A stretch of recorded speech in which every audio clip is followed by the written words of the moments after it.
end of the day, so you and I feel like you're talking about these Instagram models that are just putting themselves out there in a sense. You don't give a damn about no stability. As long as you got that paper, that's all they want. So what is paper? More than what they got. It's if you could take, if you could, okay, but you talking about protection and all this other shit. No, it is right. But we talking about Brittany Renner. No, listen. Situations. No, listen.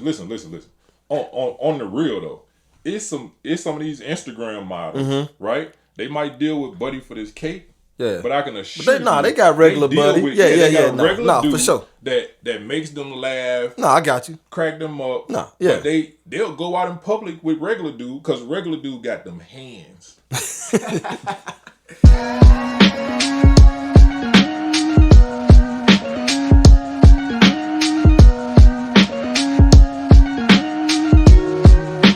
And welcome to the very first episode of Dropping Dimes. But I ain't no snitch.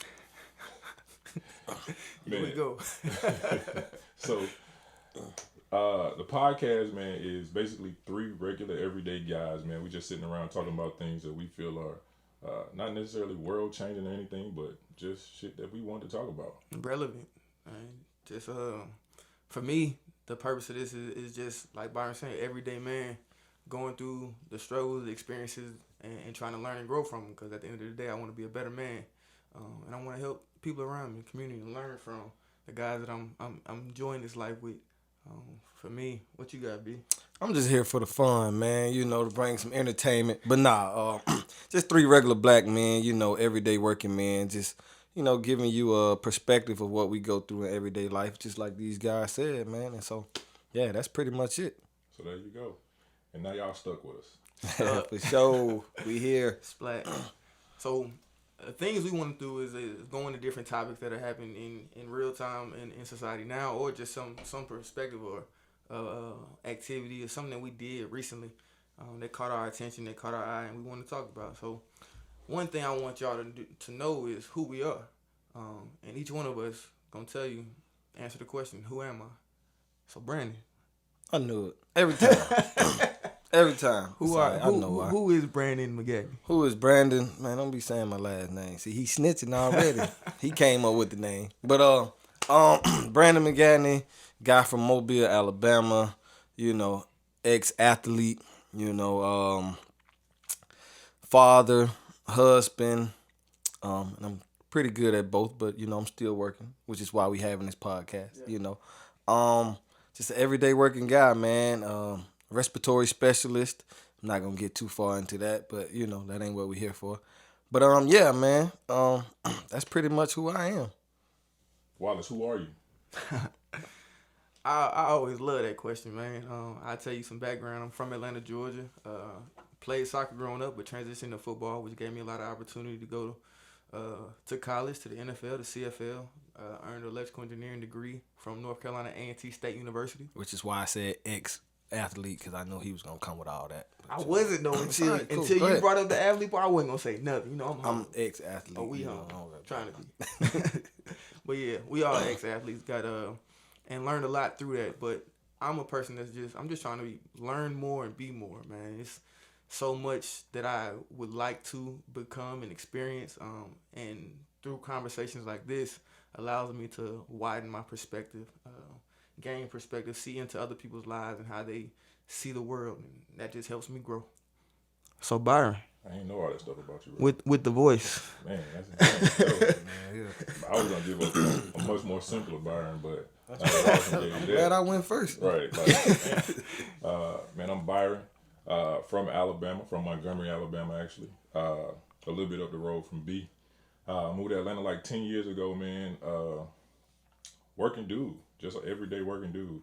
I get up, I go to work, I come home, I do basic shit. Ex-athlete, I done played it all: football, basketball, baseball, ran track. So yeah, I did some of everything, man. So I'm a jack of all trades. That's one thing about being country. We learn how to do some of everything, whether it's sports or shit at the house. Like we gonna do it all. I want to go fishing. I'm sorry, I just thought about that. Right. So let me ask you something, and we will probably get into some other topics. A jack of all trades, because I actually felt like that when I was an athlete. It's like I learned how to do everything, but I didn't necessarily specialize in one thing. Do you think that that's helpful in the long run for us, or should we specialize? If you plan on doing, in my opinion, just my opinion. And this is life or sports. Yeah, I feel like if you plan on doing something as your living, or you know what I'm saying, if you want to go further in something, I would say specialize in it. Yeah. I would say you would need to shut down the whole thought of I can do everything. Yeah. At some point, you know what I'm saying, whether you're talking about sports or even talking about your career goals or whatever. I mean, because sometimes we transition. So you may say, hey, I'm gonna specialize at playing cornerback, right? I did. And then you specialize at this cornerback until you run into another person who is a badass cornerback. Yeah. And then you make that transition into, you know what I'm saying? Because like we talked about with the book, sometimes we have to transition. We got to pivot, right? So, and that's the biggest part of becoming an adult is learning when to pivot. Right. Like this ain't working, or it is working, but this is how I can be better. Right. So I could be a badass corner and then pivot into being a super badass safety. Exactly. Right? So I think for us, we were trying to do everything.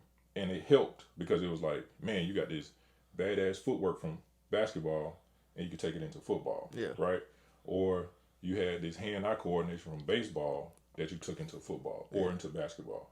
And then you worked on your speed and track that you transitioned it into football. Yeah. You know what I'm saying? So it worked out like that at that time, but eventually you do want to start to narrow it down.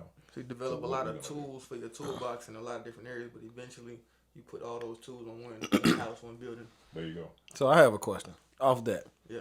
I think I could do everything. Do y'all feel like that? See, that's where I got in trouble because I'm one of the people like I feel like if I see it, I can do it. I can do it good. I might not be great, but I'm good at everything. But the thing is though, I have been though, like dude, like literally, I don't know nothing I picked up that I just sucked at. Yeah. Like it was, you know. But see, I was good enough. The thing is, I know I could get complacent in saying I'm good at this because I saw it, I could do it. But there's another level of excellence that we could all attain. Yeah, for sure. Until you specialize. But I'm saying just do it, period. Because there's some people that just can't do it. Yeah, but a lot of stuff you can do, but how do you excel? How do you monetize if you just good because you say you step to the mic and you can throw them vocals down. But I mean, there's some things that you can learn. That's a lot of for sure. That are a little different that would set you apart. But see, I'm not saying that. I'm just saying can do it. Like, man. Yeah, all right. So I'm not the only one. I definitely feel like I can do. I feel like if it's put in front of me, you give me an opportunity to learn it, I can do it. Yeah. Let me ask you this, Brandon. On the same tip, you as a parent, like kids, do you try to put them in as much as you can so they can gain or learn or even find something that they might feel is their lane? Man, that's a good question right now. So I want to put them in everything. So right now, I have an 8-year-old, 4-year-old son. Yeah. So I'm trying to let them figure out, like, give me what they want to do. You know what I mean? Like my daughter, she's in dance and ballet right now, which is cool. But I want him to play baseball. Not interested. My son, he's about to be 5 in February. Yeah. I want him to play football. This man not showing no interest in football. You know what I mean? So I don't know. So what I'm gonna do? So he does like karate. Mm-hmm. I'm gonna put him in karate, and I'm gonna start him there because that's what he gave me. Yeah. Me looking at him, that's what he like to do. So I'm gonna start him in that, and then I'm gonna ease him into what I want him to do. And if he don't like it, then we'll go from there. I think your son wiser than he knows he is because of karate. My parents put me in karate early. It was only to build discipline because I was a wild kid. Anytime there was open space, it was a party. That's him this morning. Dude, yeah. But karate builds discipline. It makes you follow steps. It makes you stand in line. So he might be wiser than he even knows he is. Yeah, maybe. And I know he's an athlete. The boy pick a new step to jump off of every week. He getting higher and higher. Like I'm just, go ahead, son. I catch you. Look, yeah, do your thing, man. But he's athletic. But I try to sit him down and watch some football. He's not interested. But he's 4, so I'm like, when I was 4, was I? Probably not. Probably not. Yeah, so I'm trying to, man, I'm working on myself. I mean, he sees it on the screen, but he got other stuff that's on the forefront. But it's of the his mind right now. I'll be seeing other 4-year-olds catching and throwing. I'm like, I say this too though, man. Like I feel like 4 was different for us. I know 4 was different for me because I was around my cousins. Yeah, I was around a gang of kids, right? Me too. So it was like, even when we went outside and did just the crazy stuff, like how like your parents might have been like, man, this kid ain't interested in sports, but we was running around playing tag, right? Or running around playing, you know what I'm saying? We was always playing something. Yeah. So we were around other kids a lot more, and I think because of how crazy life is at times, we don't necessarily let our kids get the same outdoor experience that we got, right? Yeah. Because like we used to go outside with our cousins. Bruh, let one person try to kidnap one of us. Yeah, it was like that was your death match. Right. From a bunch of 6-year-olds. Yeah, everybody come at all you. of And them. then one going to tell mom and dad to come outside. Yeah. But now, like, your kid go outside and, man, it's just so much going on, man. Yeah. You know what I'm saying? I'll just leave it at that. But yeah, it's just so much going on. It makes it tougher to let your kids have the full, and not even say the child experience, because the experience is going to be different, but the experience that we may have. Yeah. I think that's a real topic that we're going to have to get into one day. Yeah, we could do that. Write that down. Yes, boss. But we really wanted to want you all to know who we are, who you're listening to, who each one of us is. But then there's some things that are happening in society that we wanted to get into. And one of them was this Kyrie versus Aaron Rodgers versus AB. And all of them had some type of connection with coronavirus. Kyrie doesn't want to get the vaccination, which the NBA has imposed its stipulation, and he's going to lose some money. 18 million. 18 million. But look, is that something to him? Yeah. We'll get into that. Okay. But then Aaron Rodgers said he was he lied. Immunized. Right. And everybody's on the page that he's vaccinated, but then it comes out that he wasn't. But I don't think there were any penalties. There was a fine, but no suspension. No suspension. AB, Antonio Brown, supposedly got a fake vaccination card. Okay. Which, to me, and I like to start on AB because with him, it's actually illegal. Exactly. So that's... Go ahead. All right. No, go.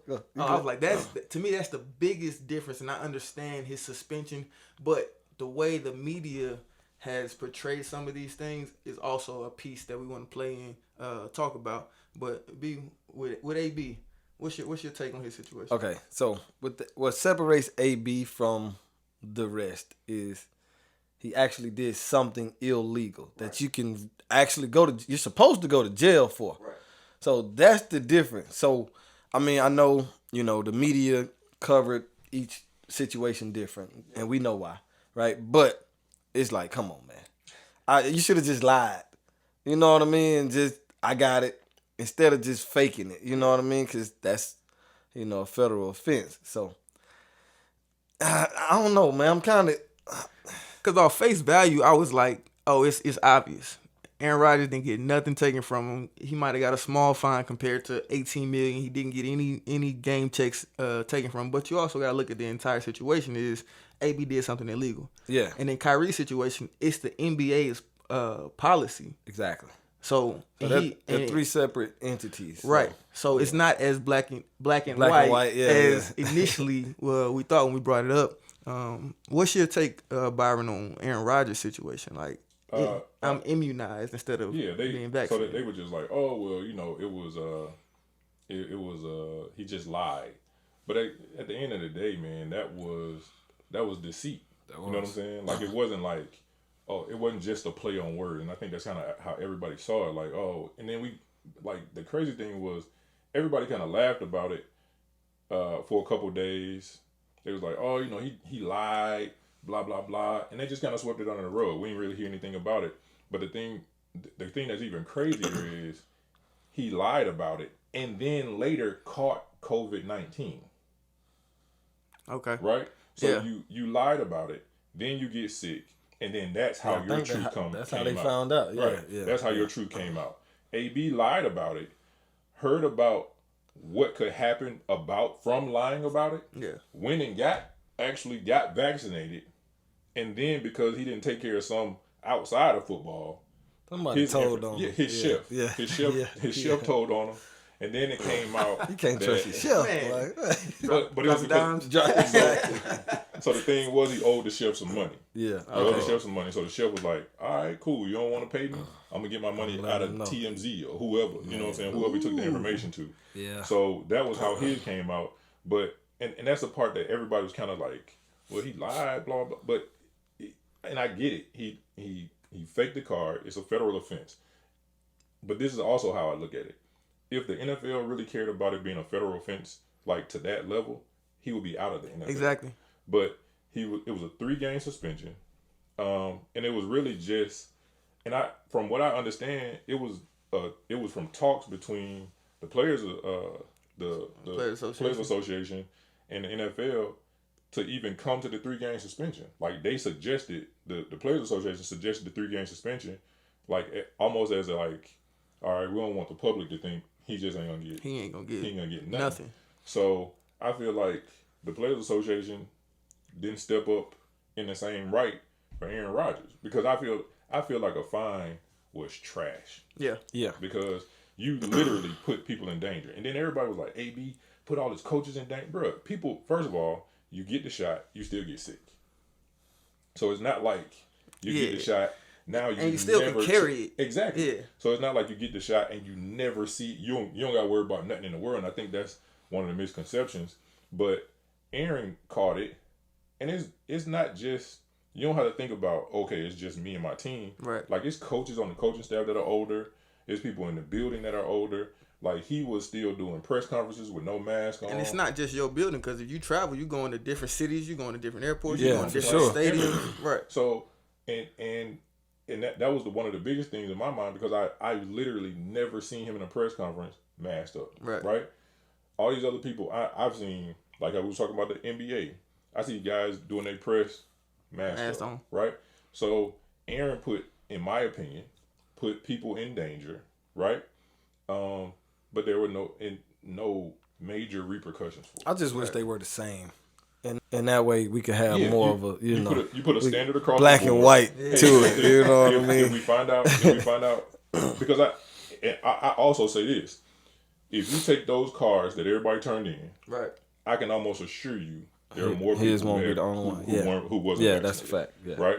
So say, hey, here's what we're gonna do going forward. You about to set somebody up. Hey, yeah, look, hey. See, man, I'm on the wrong podcast. Don't worry about it, man. But I feel like, hey, here's a new standard.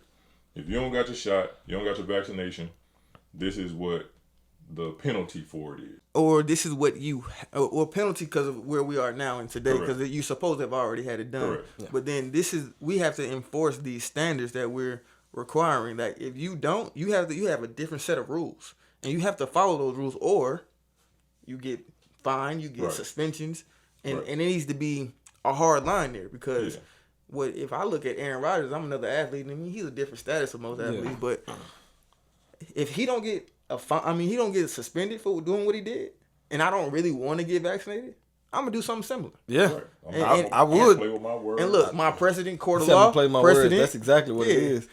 Precedent, court of law. Look, that's what y'all did. This is what I expect. Yeah. Man. No, for sure. But Kyrie was completely different, and I respect him, because man, it's a tough call, man. It's a vaccination that they kind of came up with it fairly quick. Yeah, you know what I'm saying? So I could understand him not feeling comfortable just jumping into taking that. Yeah. You know what I'm saying? But the NBA says, hey, you got to take it. And then you look at other companies like that you can work for, and people like, bro, I posted something similar on my Facebook page where I was talking about the AB and Aaron Rodgers situation, right? Yeah. And I saw somebody say, well, you don't have to take the shot. You can just change your career. What does that mean? Like, right. What? So a person who's done this to get to the high, this is the highest level in the world that you can do. He can change his career. Right. Yeah. You work at McDonald's. Right. So I'm gonna just. This is the highest level that you can obtain or get to this status in this particular sport, and you just say you could change your career. That's just like you go to school to become a surgeon, right? And because your hospital says, hey, you gotta take the shot, and you're like, nah, I don't feel comfortable with it. Right. And then they say, oh, well, you can just change your career. I spent 20 years in school for you to tell me I gotta change my career. And it's the same thing with these guys with sports. People think like you can just like you wake up and you're good. Like I spent 20 years. Hours, outdate your whole lifetime getting something. to this point, and you say, "Oh, well, you can just change your career." No, you can't just change your career. You know what I'm saying? I think that's part of why what Kyrie is doing to me is impactful to the world. It's like you want me to do something because you want me to perform in your stadium, but I have power and I have belief in what I believe. That if I don't want to take it, I will take an $18 million fine and lose out on that money because of what I believe. So is this like a Kaepernick situation? I think it's something similar. Similar, yeah. I agree. But see, the thing about Kaepernick it became so divisive. I'm gonna tell you, I don't know why, but I don't know. I felt like this might be crazy. I felt like Kaepernick, I was riding with him. Yeah. I don't know why I'm really not riding with Kyrie like that. I don't know. As far as like, bro, you giving up this because of that? But see, I think with Kaepernick, we have this born connection. Okay, yeah. He's a brother. He's black. We've all experienced some type of degree of what he was standing for. Yeah. Everybody, I mean, coronavirus is 2 years old. We still learning and trying to figure out what side we're on. Kyrie defined his side. Yeah. What I appreciate is that he's standing on what he believes. He definitely is. Yeah. So I respect up to that. 18, and he's in a position where, I mean, honestly, $18 million compared to what he's made in his career probably isn't a whole lot, but it's still a nice substantial amount of money. I don't care. I mean, honestly, he made more than $18 million in a season. If you make $118 million, right? Yeah. And you lose them $18 million, that's a lot. Bro, so I mean, and that's what I'm saying, because of his belief. That it don't mean shit. Yeah, I got you. Yeah, I'm gonna tell you something that bothers me though, like seeing how many TV personalities on the sports side, like just like jumping down his throat. Yeah. Like, I wish they could take his money. Like, why would you wish that on a man? Yeah, Like, why I feel like take money and take food out of this money out of his hands where he could be taking care of people. Right. You know what I'm saying? Like, he taking care of his family. He taking care of his extended family. And you like, because you stand so hard on everybody having to take the shot, you want to take money and food out of this man's hands and mouth because you don't like his stand. And what he's saying is not saying I'm gonna go against your protocols. If I can't play in New York, I can't play in New York. Aaron Rodgers was going city to city, unknowing to everybody and endangering everybody. Kyrie is saying, I will wear my mask, I will do everything you ask me to do. Yeah. I just won't take this vaccination. Yeah, I just but don't he's feel comfortable catching. with the vaccination. He caught months of flack. No, he did. That's what's wild to me. Yeah, man. It sounded so personal. Yeah. Like, from every person I heard, they couldn't like, wait. Every like from the TNT group to ESPN to even Uncle Shannon. You know what I'm saying? They was coming down on Kyrie. They would like Stephen A. Almost like you would think he hates this man. Personally. It sounded so personal. But hold on, Stephen A. had the same energy for Aaron Rodgers too. I'm gonna give him that. But he did, but not the same energy. Like he had a similar approach. Okay, but the same energy. But the energy was like. And I think also, I don't really like Stephen A. But I think also because he is a black man, right? Yeah. So we like to see black men succeed, and I think that's the point that Stephen A. be coming from. Like, bro, don't let this, fuck up everything that you done worked so hard for. So my next question is. All right. My next question is Aaron Rodgers vaccinated now? Shit, I don't know. I haven't been keeping up with it. Right? So he's still. So we're gonna watch this Sunday if he got a mask on. So he's still not vaccinated. Still not vaccinated. Stephen A. All Stephen A. he talk about is that's a bad man, and he talk about the sports aspect of it. He was a bad man. But when he talks about, he could be talking about the Brooklyn Nets and how they lose a game. Yeah. He'd be like, Kyrie let KD and James Harden down. Yeah, I got you. But nobody talks about, like, And that was what was crazy because Still not vaccinated. People actually thought Aaron Rodgers was suspended. That clearly, dog. That's crazy. People thought he was suspended, but he wasn't suspended. He actually just had to take the protocol, the COVID protocol, because he had it. He actually had the virus. Yeah. Right. So it wasn't like he was suspended. But yeah, that's crazy to me. But so what? So is he just not gonna get it? Like, you gotta be a bad man to pull some shit like that now. The man live by his own set of rules. And but see, that's to me like it's. I guess it's in society it's accepted he's lived by his own. But that's what Kyrie is doing. He's saying I'm going to live by my own set of rules, whether you like it or not. And that's why I appreciate him so much. Is like, and he's still following what the rules. So if he steps in this space, I'm following these rules. Yeah. But I'm not gonna go over here because you want me to. So to me, I think he's being a leader. I mean, he's in his own space of the flat world and all that, but. Hey, believe what you believe and stand on it, man. Yeah, agreed. So another topic that's not as I guess exciting. It's actually a little bit of a downer, but I think it's something we can learn from as we get into it. There was an incident in Florida with a young man who played for Central Florida. Who was on the Rams. Was he on the active roster at all this year, or he was in camp this year? I think he was in camp this year. He was in camp. Otis Anderson Jr. was recently killed by his father. And to give a little rundown of what the story is, and we weren't there, we don't know every detail, but apparently his girlfriend's dog bit the father. The father got in an uproar, and the son Otis came down to defend his girlfriend, and they got in a little bit of an argument. They separated. The father continued a tirade, and the son came back down. I guess they got into a physical altercation, and were separated again. But the father went to his car, got a weapon, came back, and killed his son. Shot him dead with his mother and girlfriend in the house. So to me, it just brings up so much. I mean, one, it's a tragedy, but then two, how does that escalate? He's a junior, his father's namesake, and it escalates to the point where one man has no life anymore. A father is going to jail probably for the rest of his life. When you all heard that story, how did it hit you? Man, I thought it was the craziest thing ever. Like, honestly, just to know that, and I remember, like, our parents saying stuff like to us, like, I brought you in this world, I'll take you out. And I think it was more of a loose threat. You know what I'm saying? Yeah. Never like, I would literally take your life. Mm-hmm. No, I actually believe my dad, but not over no shit like that though. Yeah, it wouldn't have like been that. It would have.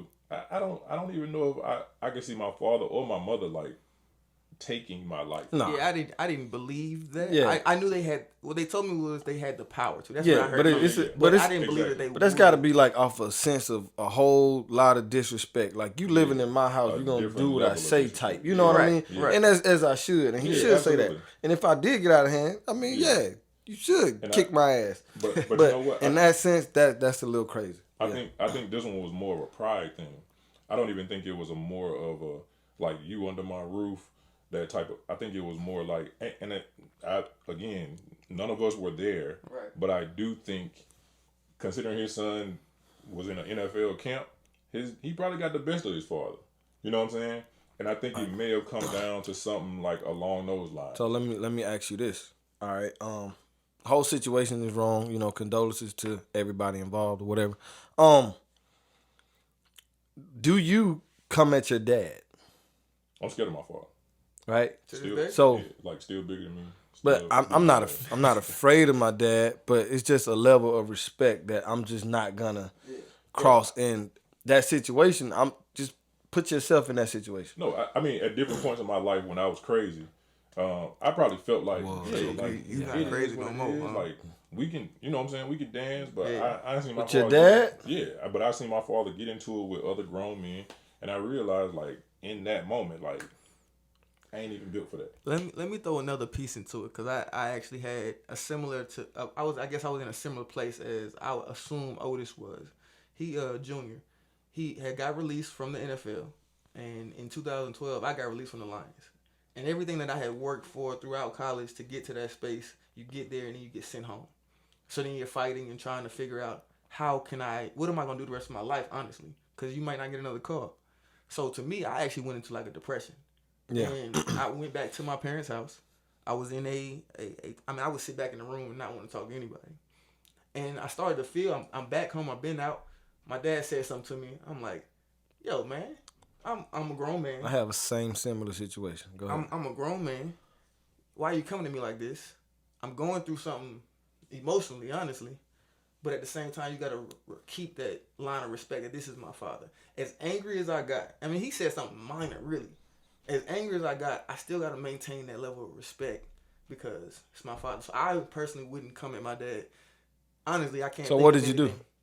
Me? Yeah. I just left. I left. Yeah, that's same thing. I left. Well, I left for a little while. I left, and now I live in Atlanta for 10 years. You know what I mean? We reconciled. So, but we're good. Yeah, we was good the next couple of hours, but I just didn't go back because I realized, okay, both of us can't do this. I'm a grown man. He's a grown man. Right.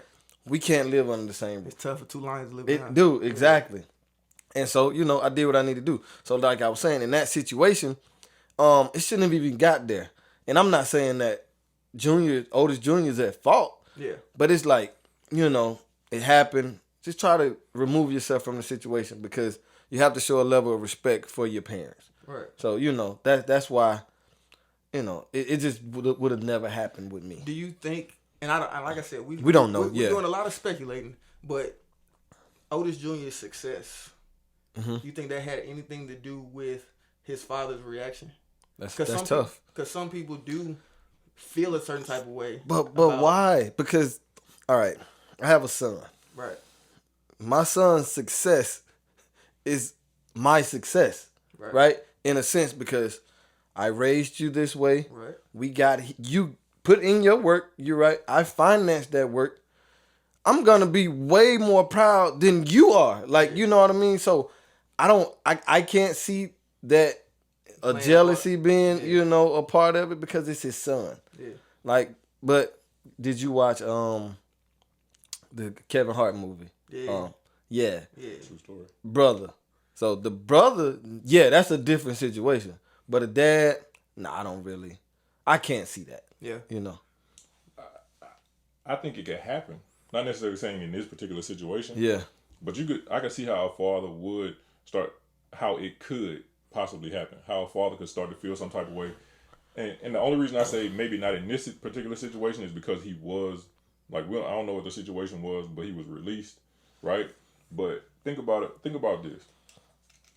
And I know a person, everybody's thinking is different, right? Yeah. So we, like how you was just talking about, look, I raised you to be a hard worker. I financed it, whether it was with money or time, or sweat, whatever, right? But your kid becomes successful, whatever sport. You and worked hard, right? And now we have to also think, we're not talking about us as parents. We're talking about another generation, right? A generation that was one generation closer to, like we talked about before, these generations are really only 3-4 times removed from being slaves, right? So these are people who came from work hard, do what you got to do, and you'll be successful, right? And you might be successful. Yeah, they didn't have the opportunities that we have. Right. And their thinking is, you just went and played sports, and now you making all this money, and now you think you something. And you're not working hard. You ain't even working hard. Yeah. Because all they see is you going outside to play as a kid, right? Because that's what they see it as. You playing. Yeah. Whereas they think you have to go in to do this, and that's considered real work. Yeah. Right? Not saying that it's not. Yeah. Because we know better. Because we go out there and do this work, right? Yeah. You actually done it on the highest level. You realize it's a job. It's a job. Right? In the facility and outside the facility. Exactly.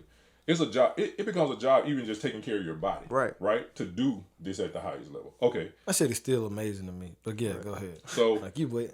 So as this parent who gets up, and I don't know his situation, but let's just say this guy get up and he go work at a factory or in a warehouse, right? So now what I see as hard work is coming in here and doing this hard work in this warehouse, and you still just playing. Yeah. And now you making all this money, you ready to move me and your mama out of the house that I worked hard for, and now you think you get to come over here and say something. And everybody that comes to this house is applauding you or giving you adulation. Meanwhile, I'm your daddy.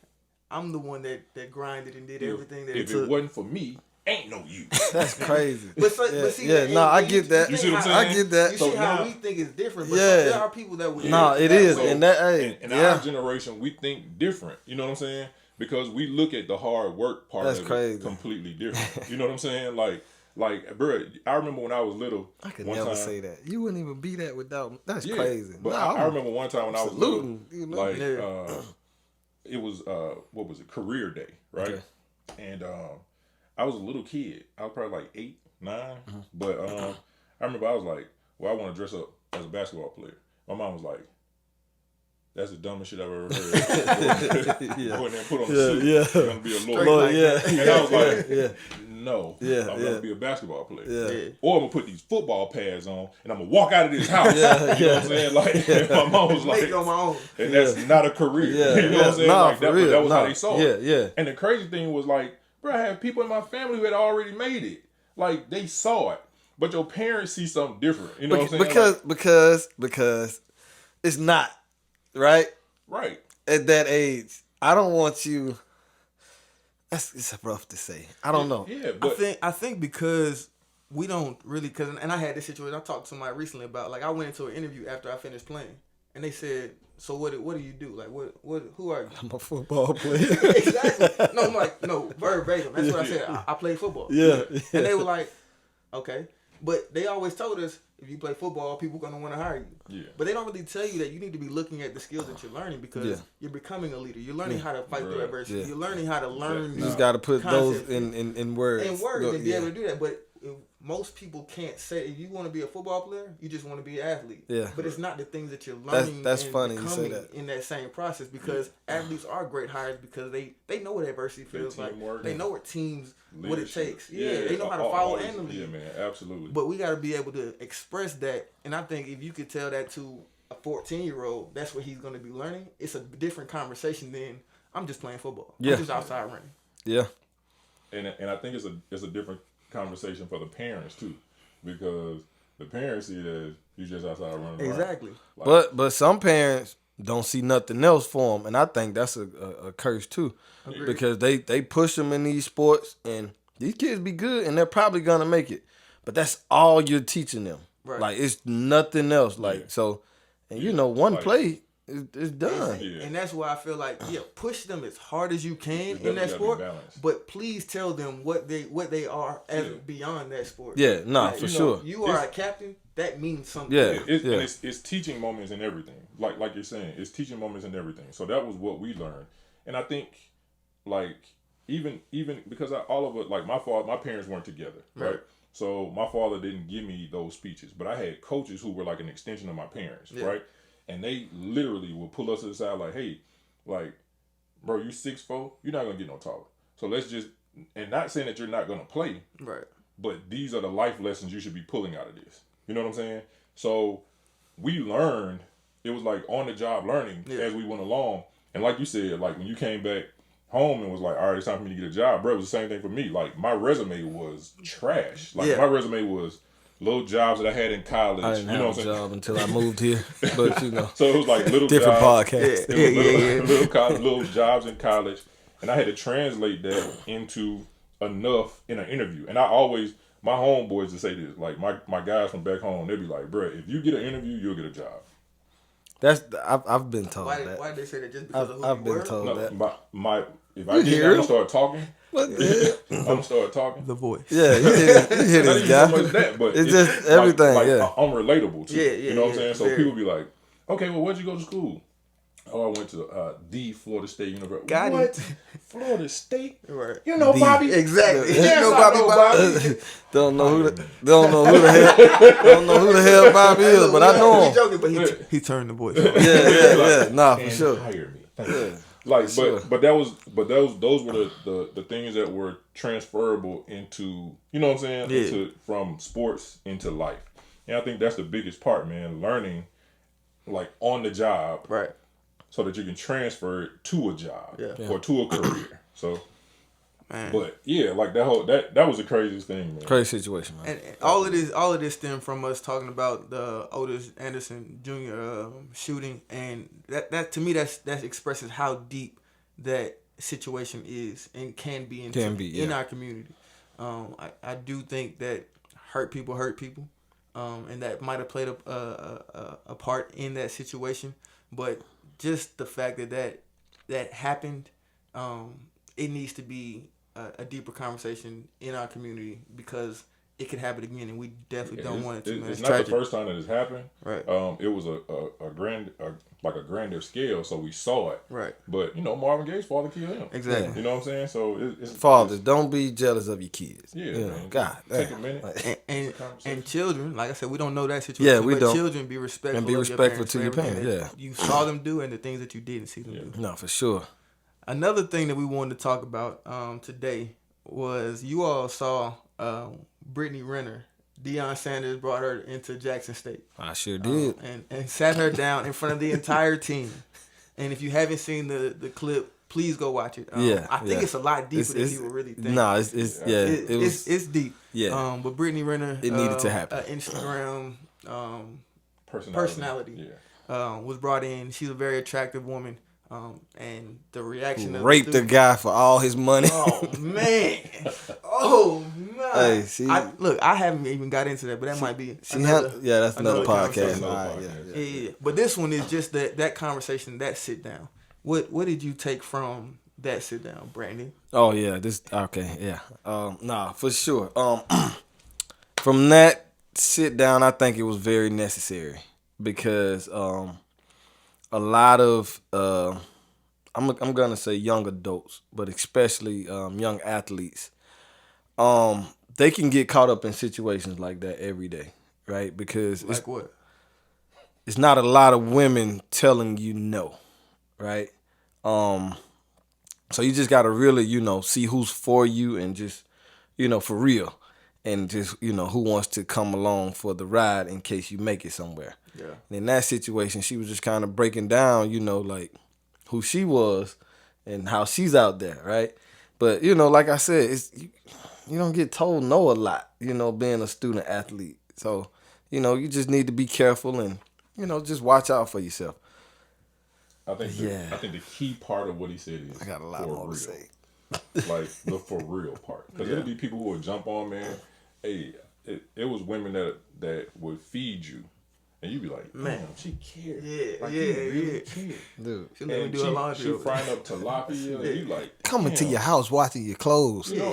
Shout out. This is the closest thing to my long time ago. Right? Long time ago. This is the closest thing to my mama. You got one in the house now. Look, yeah. Now, yeah. And they doing stuff like that for you, and the whole time they making out their little checklist like, this is what I did, and that's the scary part of it, dude, because they're plotting, and you're thinking it's real, bro. I used to work for this company, man, and they fine too. And this woman I work with, she said, we were having a conversation. She told me her daughter went to Stanford, and we just further in the conversation. She said, but she better not come home single. Like you. So I think a lot of I do too because don't come back to my house and find somebody who can take care of you. They raised like that, and I'm like, that's bro. Like without telling your daughter to go find that bread. Yeah, you told your daughter go find that bread. Yeah, for sure. And not necessarily not hers. Yeah, but you better find you architect. Or somebody electrical engineer or something. This one he ain't out here. But yeah, that's a lot of parents. A lot of parents are telling. It's maybe even it's an unspoken conversation. But I've seen a lot of mother daughter duos like that though. Yeah, it's happening. Like the mom, she's like that. Yeah, she got the dope boy and the doctor and the preacher. You know what I mean? Man. And so the daughter, she sees that. Nah, for sure. Yeah. No. But the daughter sees that, and she was like, "Oh, this the route." Right. It's an unspoken conversation. She may not have the dope boy, but she going to the athlete. She going to the electrical engineer. You know what I mean? Like, I think women's one of their primary needs is stability. So at the end of the day, that's all they're looking for is somewhere to be stable. It looks different in different places. In some communities, the dope boy. Some communities, the preacher. Some communities, it's the electrical engineer. And I'm gonna tell you what's funny about all of that. Like, they'll find that stability in different places, right? In different levels or with different things. Because a lot of times it's just protection. Like, to know that you can protect me. Right. Because let's just be real. Women are making more and more money, right? So let's say this woman's making $100,000. She meets a guy that's making $40,000. But she feels like, man, I feel safe when I'm with him. And love. Yeah. So it's not necessarily about his money. Yeah. But he makes me feel this way. And then women are like I know So you're talking about regular women now. We weren't talking about regular women. No, but I think at all women, their base instinct is stability. And stability. It could be to be protect me. It could be to love me. Because I mean, somebody that makes $100,000 don't need your money. But you guys are on social media every day. Right. I stop. So at the end of the day, so you and I feel like you're talking about these Instagram models that are just putting themselves out there in a sense. You don't give a damn about no stability. But as long as you got that paper, that's all they want. So what is paper? More than what they got. It's stability. But you talking about protection and all this other shit. No, it is, right? But we talking about Brittany Renner. No, listen. Situations. No, listen. On the real though, it's some of these Instagram models, right? They might deal with Buddy for this cake. Yeah. But I can assure you, they got regular Buddy. Regular dude for sure. That makes them laugh. No, I got you. Crack them up. No, yeah. But they'll go out in public with regular dude because regular dude got them hands. No, seriously. Like think about it like this. And I always I had a conversation on Facebook one time. I was like, can a man be loved if he doesn't have money? Right? Yeah, I saw that. You saw that? Mm-hmm. So some of the answers were like appalling. It was crazy. Yeah, People was like, he can be loved by his mama or his auntie or his cousin. It's crazy. Like, it's crazy. Like, but I know your baby father, he broke. And you look at some point you love him. These people be forgetting that we know them. Right. So all that's to say, like, you ain't out here looking for this cake like you say you looking for this cake for real. Because you had somebody around you that didn't have it at some point. But it was some other feeling that they brought to you. You know what I'm saying? Nah, for sure. I get that. But so even the IG models then dealt or still dealing with a regular dude. But they, you know what I'm saying, they still looking for that. He creates some type of stability that they're looking for. Exactly. And let me flip this Brittany Renner conversation because I really listened to what she was saying a couple times, and she really dropped some dimes. No, she did in that conversation. One thing she said was everybody wants something. Yeah. And when you understand that, it kind of helps you. It helps you more as a businessman, a business person, but also in life. Yeah. Realizing, being able to discern situations you're about to go into. Yeah, it looks nice. It looks glamorous. I mean, even talking about Instagram models, everybody, it's up front. Somebody wants to have sex with you. Nah, for sure. Off jump, but there's always some type of transaction. For sure. And it's the transactional part. Like, what do you bring, and what do I bring? Right. So it's the trade. And do we accept the trade-off? Yeah, exactly. Is the trade-off worth it? Yeah. She also said when you reach a certain status, it's like what she say? Everybody want to be around her. Everybody wants you. She got the pick of the litter, and I think that was a strong message to those young men. A room full of football players. So at 18 to 22 years old, you can have all these girls, you can have all this stuff given to you because of the person you are right now. Right now. But if you have if you have the vision, this is what I heard. You have the vision to go out and get to the max level that you can in your life. You have the pick of the litter in the car you want, the house you want, and the whatever. woman you want. No, that's a fact. And I don't want young men to get caught up in like, I'm this man on campus, and then that's the peak of your life. That's it. Yeah. I know a lot of those guys. Shout out to you guys. Oh man. Continue to take that same focus to the peaks, the optimal level of your life that you want to be. Cause then you can really have. Look, I'm still talking to these fools over here cracking up. I'm listening. I'm listening. Take that to the level of max engineering, business, whatever lane. Cause then you can really have the things that you want for the rest of your life, not just these 4 years in college, these 10 years in the NFL. Yeah. Whatever your max in that space. What's up? How many of us know people that peaked in like 17, 18? Man, that's like especially like they got all the girls. Listen, man, I know some people who just stuck there now. Remember when? And I love to reminisce, right? I honestly don't like to reminisce. I love to reminisce. I don't like reminiscing. I had a great time in all those places, but I'm still having a great time in life now. You know what I mean? Let me tell you why I don't reminisce. Because I can only think of like 3 times that I did whatever I was doing as best as I could. Yeah. Like, me and my homeboy was talking. He was at the time, though, right? Yeah. He was like, yo, you remember that one time in the track meet and you blah blah blah, and I was like, yeah, like I wasn't even running as fast as I could. Like I felt like I could have just. Yeah, people go back to when I was in college playing, and they tell me all these stories of things that they saw, and I'm like, but that it helped me get to where I am, but it's not. It's not helpful right now. Yeah, it's not right now. But like I go to games at A&T and be like, yeah, you did this, you did that.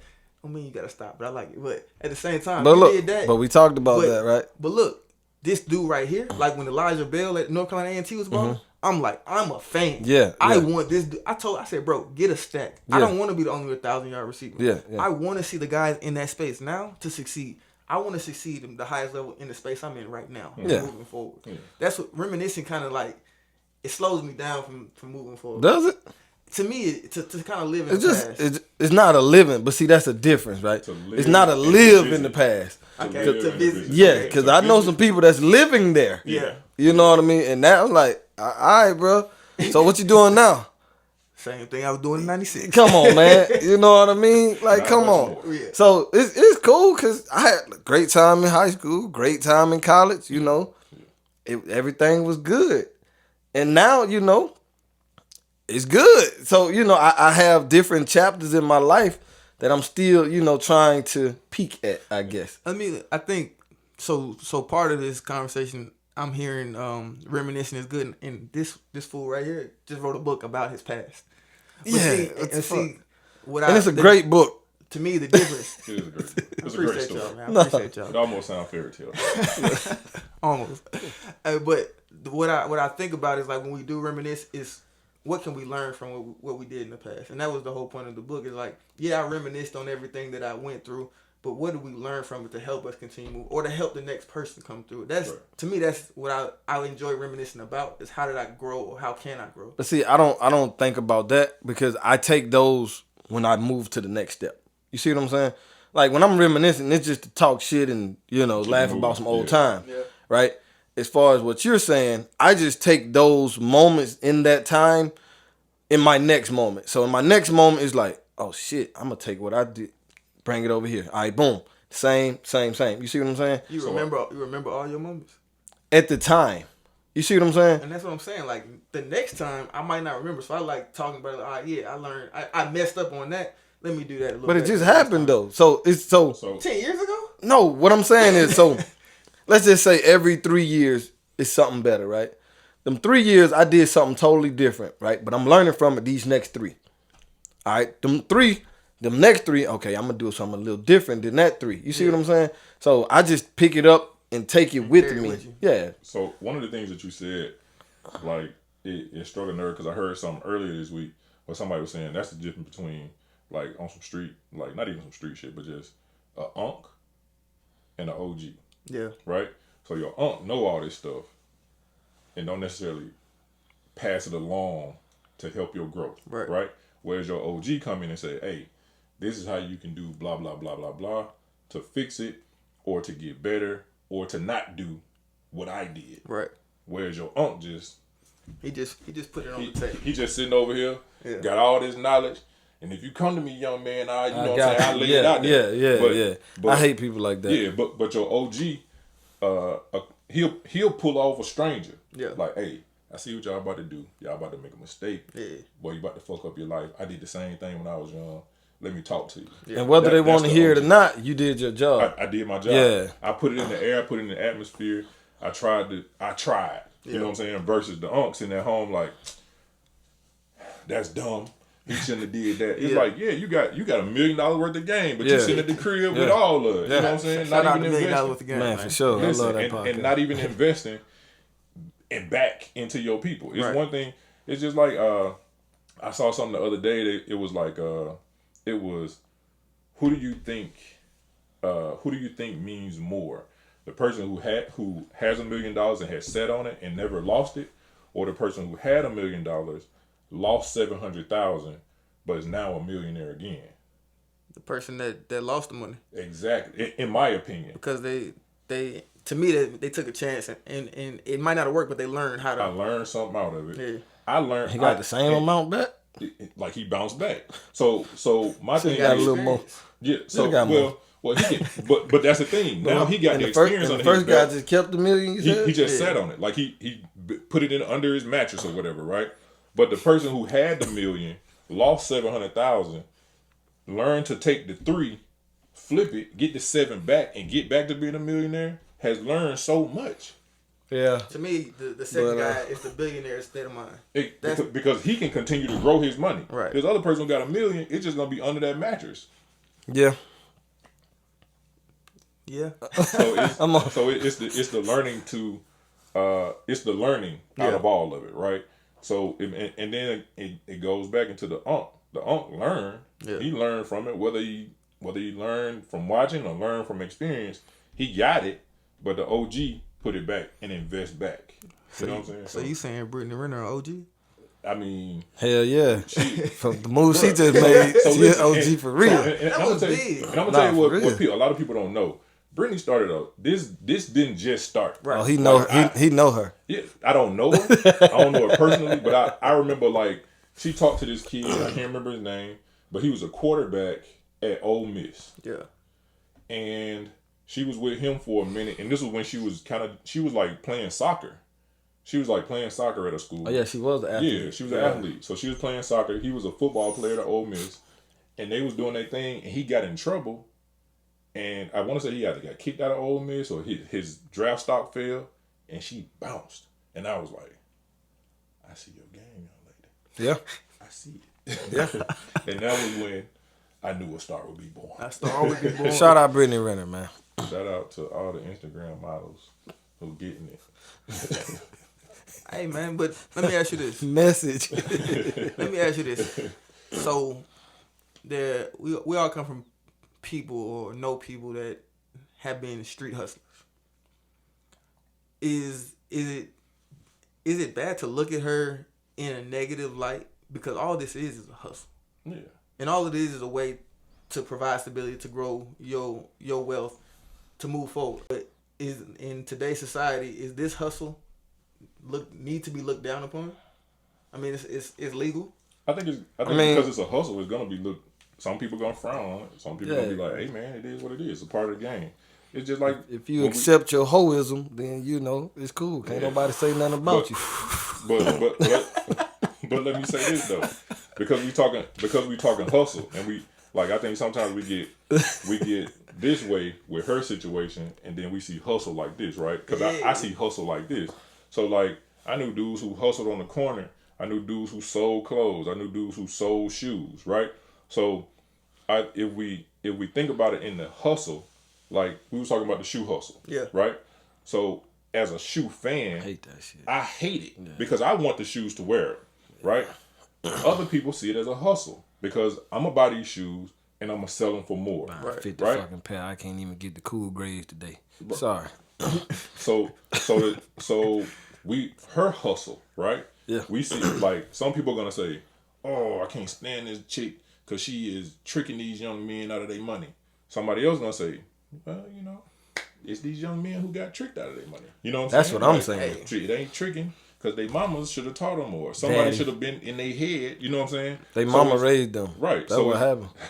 So it's different ways of it's because it's a hustle. It's always because it's considered a hustle. It's always going to be a good and a bad. Or some people going to see it as one thing. Somebody going to see it as perspective. I think you said like, did you get hustled? You're going to be on the side of, nah, fuck that. I hate that shit. Or if you the hustler, you're gonna be like, hey man, I think you said a major point when you said your vision of hustle is like that. Because honestly, anything in this world right now is a hustle. Even just going to school, all that it is going and trying to find the knowledge, the suppliers for whenever you about to step into the street. Like this mic right here, $70. How much do you think it costs to make this mic? $5 maybe, $10 maybe, 700%. It's a hustle. Yeah. So I think if we just expand our horizon and just accept, if you're gonna spend your money or find a way to get this girl money, you got to hustle, and that's part of life. That's the what game. it is. Yeah. But I can't look down on her hustle. Now I don't know the girl. But okay, you can't look down on her hustle. Can you look down on the lifestyle though? No. Okay. Because I don't choose to be in that lifestyle. Gotcha. It doesn't affect me at all. Okay. So it's kind of like about the street hustlers, right? Yeah. So it's a little easier for us to look at that one. And I don't know everybody's life. To me, that's actually tougher because the possibility of loss of life. That's the only thing for me. All right. So the possibility for loss of life for anybody who loses money is there though. You see what I'm saying?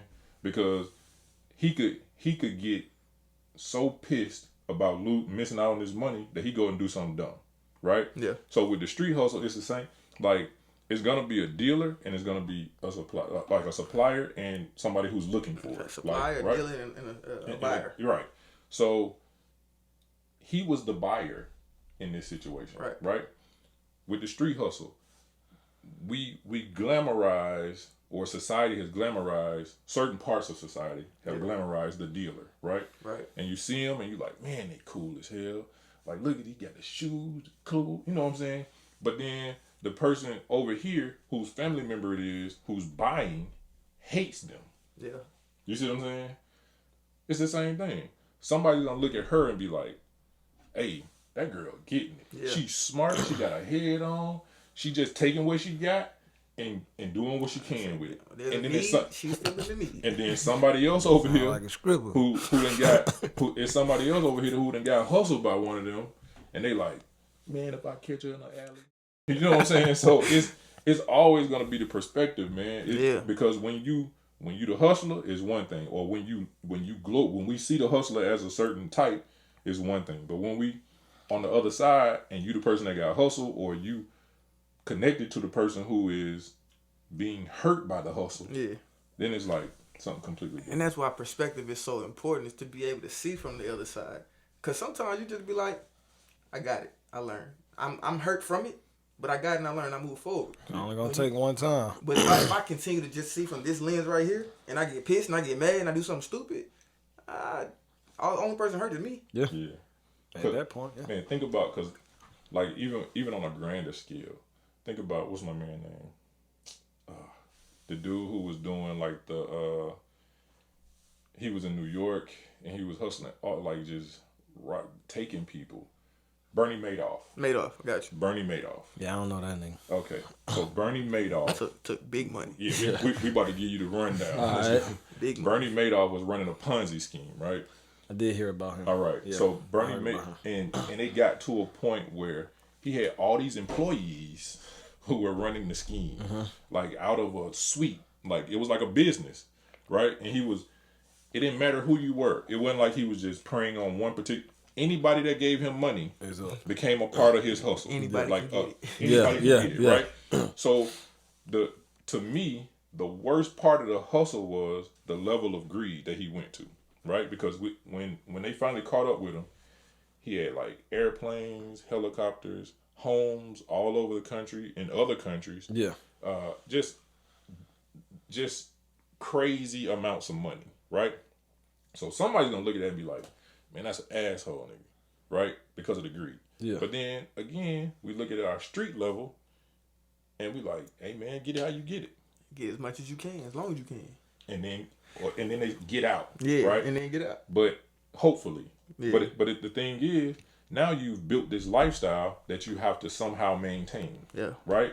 And I think that was Bernie's problem, because he had built this lifestyle of having lavish things, and now he got to maintain it. Like, I got a helicopter. How am I pay the insurance on it? I'm gonna put fuel. There's some special gas. Look, I was listening to Rick Ross recently, and he was saying like he bought Holyfield's property. Yeah. Man, it's still $100,000 electric bill. That thing nice too. A month. Like I got this lab stuff. I gotta sustain it somehow. Yeah, man. Like cutting the grass. He was like, grass. man, he said I had just break down like, look, I gotta cut this grass. Got me and 5 other dudes. We got out there with John Deere. He did it. I like how he did. He flipped it and made a connection with John Deere and sponsored by them. So there's money coming in. Yeah. But somebody got to maintain that. Yeah, man. Yeah. I say, you want more, you got to make more. So I would have bought a whole bunch of goat. Country boy. Sorry. Hey, some goats, some cows. Man, That thing grass would have been cut, baby. immaculate. Then the grass would have been nice from the cow shit. Hey, man, I would have had the best grass in town. Goddamn. But speaking of like buying Holyfield's property, I know this is one of the other things that we spoke about. Like, what do you think right now? What do you think is dreaming for a black man? Like, and let me say this: dreaming for a black man versus the American dream.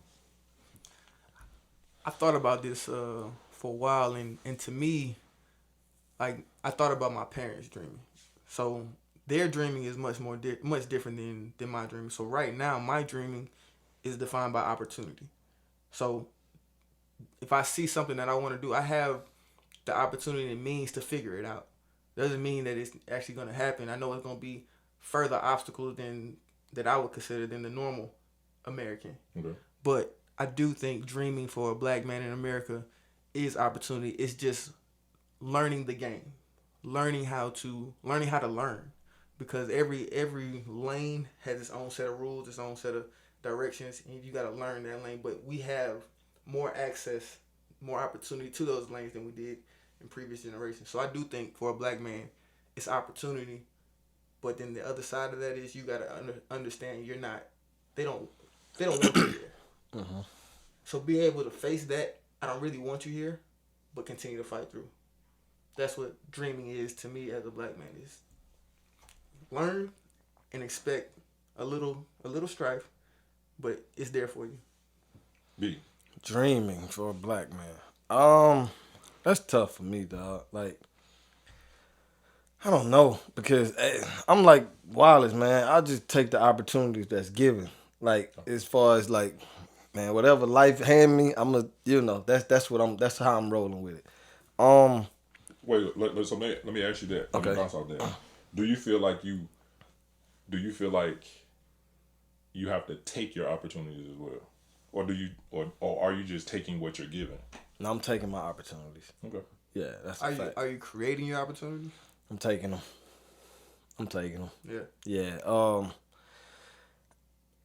I'm not so much in a space to create my opportunities. You know what I mean? I didn't set myself up like that. And I'm man enough to say that. You know what I mean? So, but I'm doing a great fucking job at taking them. I can tell you that. I will say that. Yeah, I'm blessed. But so whatever opportunity is there, because I know I didn't set myself up to create the opportunity, or I'm taking them. I'm taking them. I think you really hitting it, because as a whole, when I looked at it from my perspective, us as black men have to take opportunity. Yeah. I do think that your son, he's going to be in a space. For sure. There's a space today where we can create our opportunities, but as a whole, I think we are taking, like, honestly, I never saw myself in construction. I work in construction now. Never saw it. Opportunity came. A respiratory specialist. Dog. Right, yeah. No. So these things that we do, it wasn't necessarily like the dream. At all. At all. But we took the opportunity and ran with it.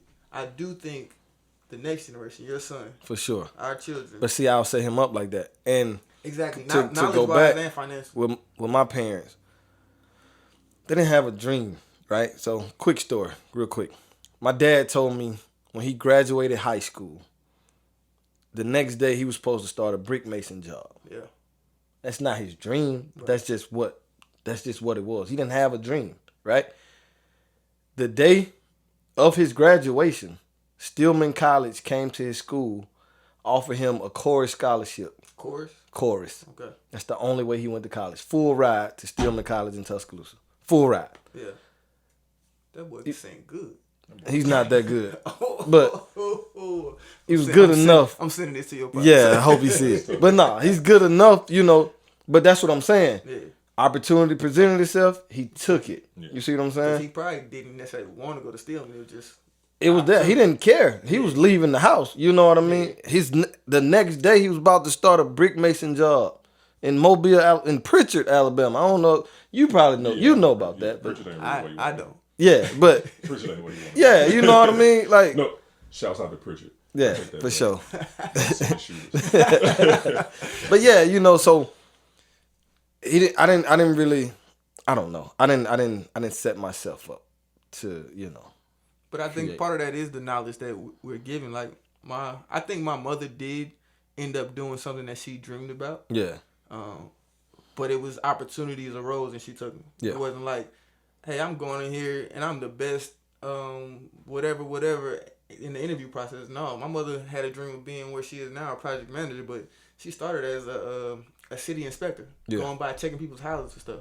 But she just had the vision to finally find her way into a dream. But it was taking opportunities. Yeah. That honestly, my grandmother didn't have any opportunities. Yeah. It was like you can be a cafeteria server, or you can go into the field. I'm gonna work in this cafeteria. Like and fight and struggle. Nah, for sure. Yeah. But now, like I said, today's black man, I do think opportunity is the word, but we just have to continue to take them because I think we're one generation of. Yeah, ain't nothing getting past me. Yeah. I'm On it. nothing. You last, B, what's up? So what about you? I think the black man's dream has always been completely different from the American dream because the American dream was set up not for us. Yeah. So the American dream, in my opinion, or how I always envisioned it, was like you going to high school, you graduate, you go to college, you major in something that you love or something that your parents tell you should love. Yeah. You graduate, you go into your field. You meet a girl or a guy, you get married, you get a house, you work, you live, you have some kids, y'all, you know what I'm saying? You work. Shit, sound like to me I'm on the right American dream course, goddamn path. You know? But the thing is, that ain't necessarily the black man's dream, right? Yeah, so the black man's dream, for some black people, is just to live past the statistical number in which you're supposed to get killed. Yeah. You know what I'm saying? So that could be your dream. Your dream could be, that's crazy. I go to college. You know what I'm saying? Like, and I know people who was like, I'm the only person in my family that went to college. That is scary because they weren't afforded the opportunity. Right. You know what I'm saying? So, and it a lot of times we talk about like taking these things, taking opportunities and making these opportunities be there. But think about being in a time when you couldn't even take it. Yeah. Like, think about a school saying, ain't no black people coming to this college. At all. Man, that's crazy. So that book we just finished reading, White Flight, that's what part of the book was about. Black schools not allowing, elementary, middle school, high school, colleges not allowing black schools. Shout out to the HBCUs. Got it. Give them a chance. And then think about redlining. Right? Yeah. Define. Like they lined off the city basically and saying this is where black people it's are where you can live. Right. Yep. So some of us live in areas right now where our grandparents wouldn't have even had an opportunity to live. Right. We live in the suburbs, or even living in the city. You know what I'm saying? In certain parts of the city itself. Yeah. We just weren't allowed to. And that redlining get deep too, man. Yeah, real deep. I saw quick. What was this? About last week. One of them government guys was talking, and he was saying like how it's crazy how they made a bridge like low enough so buses couldn't get under it, right, to go into the white side to take because all the black people. You know who's on the bus? Yeah. That's crazy. I never even thought of nothing like that. Said, why you think Martyr don't go to Cobb County? That's crazy. That's crazy. And like that was wild. Like those are dreams, you know what I'm saying? Like those were dreams for people, man. So I think our dreams were completely different. I think now, the opportunity thing, right? I think you don't necessarily have to have that same dream, because you can literally just say, you know what, I love doing this, and I'd rather get a certification in it, because like a college is saying, hey, you want to learn how to be an electrical engineer. Right. I hate science. I hate biology, but I gotta take biology. College says I gotta take biology, and I have to at least be a C level in it, right? Right. I don't want to take biology. Want that. I think that goes back to when we were talking about specifying and right. jack of all trades. Right. So you can go into a program, and that program will put you into an electrical engineering, like a certification program, right? Where you learn from the bottom up dealing with electricity, right? Yeah. And it'll go as far as you desire to go in it, right? You can literally learn everything that you learn in college through a certification program without having to take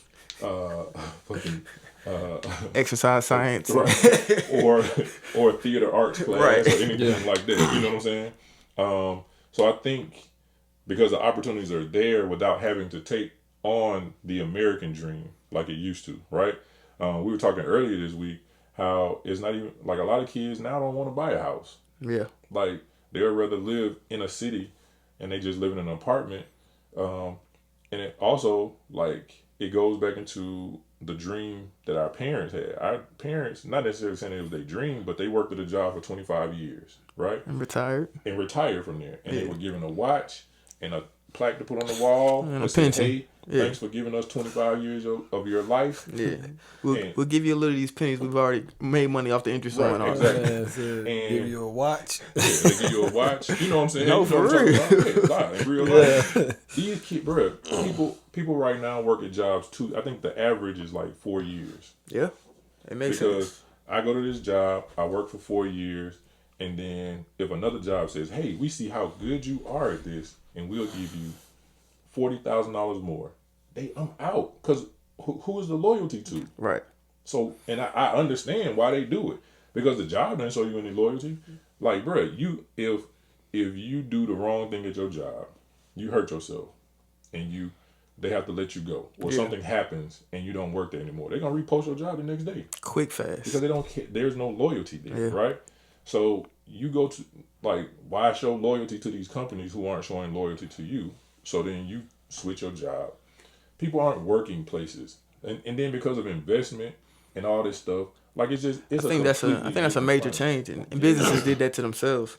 They didn't want to pay the pension anymore. Exactly. So they was like, yeah, we'll put some money aside for you, but we're disassociated from it now. You got it on your own. You can transfer it if you want to. Go ahead. Do what you're gonna do. Yeah. So I think that's a big part of it. Like, the dream isn't the same, and not necessarily saying because it's just because we're black, but it's just a different climate that has created a different dream. Yeah. That is wildly obtainable. Yeah. You know what I'm saying? Like, think about it like this. You can love video games so much that you play them. Play video games.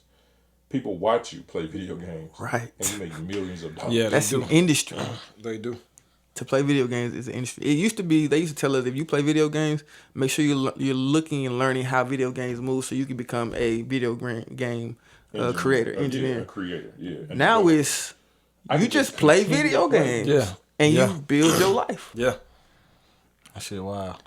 It's a new day. It's a new dream. So it's a new day. It's a new dream. Yeah. Keep dreaming. Yeah, keep dreaming, man. Keep dreaming. And dream. And, like, you know, like, I hate to sound like all the motivational speakers that came to your high school, but dream big, right? Dream big. For real. Do, like, have, like, the wildest dreams so that you can, like, bro, because it ain't even wild. I think when they tell you to aim for the stars or you land on the moon, like, the moon is a great accomplishment. But you can, if you aim at the stars, you at least get to the moon. Yeah. So aim as big as far as you can, and where you land, it may be even better than you expected, but at least it'll be something that's even being able to dream is just great.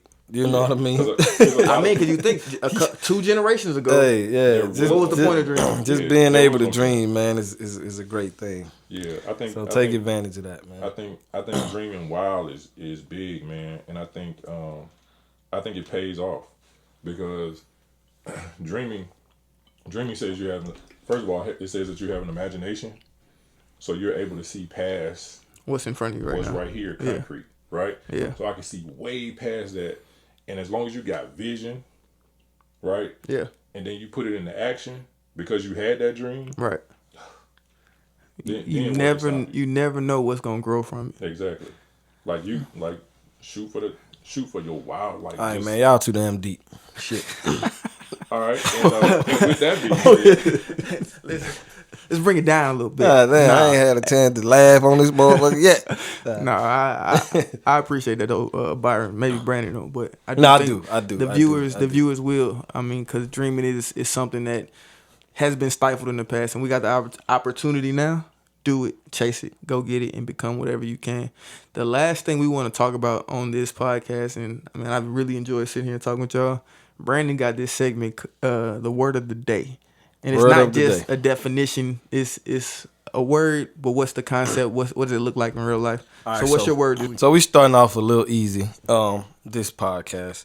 So we're gonna go with copious, right? Do you guys have any idea? Do y'all know what copious may mean? I've heard it in court a couple times. Oh, you've been to court. All right, so for tickets. What we have is large in number or quantity, especially of information. Second definition, affording an abundant supply. So we're gonna use copious until our next podcast. Okay, so add that to your vocabulary, and we can just say Byron has a copious amount of shoes. What does copious look like in your life, Brandon? Hey man, come on, brother. Why you do that? You trying to set me up? He trying to set me up from what I said before the podcast started. I said it so you ain't ask me.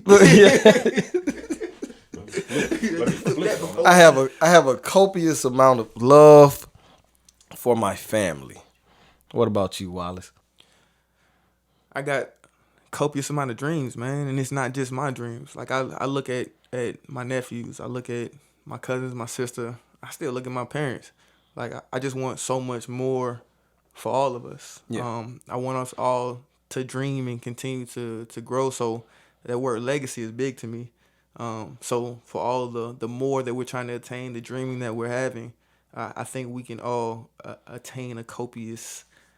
Can you say a copious life? You see how he went? I got to. I think we should end it on that. I don't know. Cool. That's not what. That's not what the definition was, I man. think we're just gonna end it with Wallace's.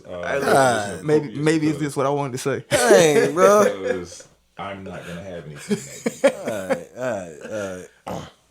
All right, man. This has been an amazing. Yeah, man. It was a good time. Nah, this was dope, man. Hey, first episode of dropping down, but I ain't no snitch.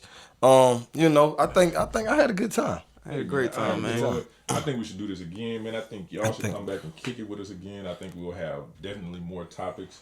We're gonna keep it rolling, man. And it'll get better. And we're gonna keep it current. We're gonna keep it fun, but we're gonna always, because we got Wallace on the show, man. It's always gonna have some depth. Trust me, it ain't always gonna be laughs. But it will be quite a few. Yeah, definitely gonna be like. But know that we're gonna talk. We're gonna talk, and hey, man, if y'all want to, man, y'all add some stuff. Add some comments. Let us know. Hit us up. Tell us what you want to talk about. Tell us what you want to hear about. Let us know how long it should be, because I know people don't like to watch shit for a long time. So my attention span gets short every once in a while. Yeah, all your feedback is welcome, man. Subscribe, share. We're gonna try to grow this, but we also want it to be a community too. So we want to hear from you and let us know what you feel from it. If Brandon need to wear a different kind of shirt, take the glasses off, nose ring, whatever. What's wrong with my shirt, dog? Dog, I'm gonna switch the glasses next time. Are we giving anybody our some social media or for? We'll come with y'all next time. I got you. Yeah. All right, man. It was good working with you guys. Been a pleasure, bro. I got stuff to do today. So man, I got Christmas shit to do. Shit. Hey man, y'all need to have some kids. All y'all right, want some nephews. Y'all, man, next time. Yeah. Love y'all, man. Yeah, don't worry about that. Peace.